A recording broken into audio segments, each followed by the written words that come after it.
ஓம் சரவணபவ. உன் வாழ்க்கையில் எல்லாம் முடிந்துவிட்டது என்று நினைத்து கொண்டிருக்கிறாயா? உன் முயற்சி தோல்வியடைகிறது என்று பயப்படுகிறாயா? கவலைப்படாதே, முருகன் உனக்காக பேசுகிறார். குழந்தையே, நீ இப்போது சோர்ந்து போய் இருக்கின்றாய். நீ எடுத்த ஒவ்வொரு முயற்சியும் தோல்வியடைந்தது போல தெரிகின்றது.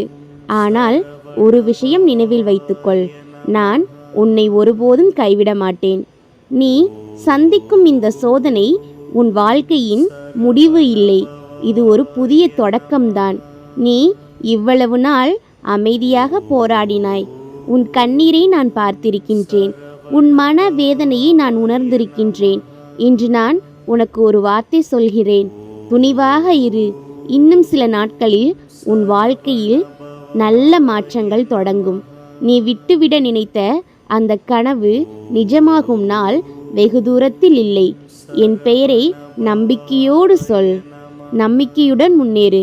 நான் உனக்கு வழிகாட்டுவேன். உன் வாழ்க்கையில் இருந்த இருள் விரைவில் ஒளியாக மாறும். நம்பிக்கை வைத்தவன் தோற்றுப்போனதாக இல்லை. உன் நம்பிக்கையை விடாமல் பிடித்துக்கொள்.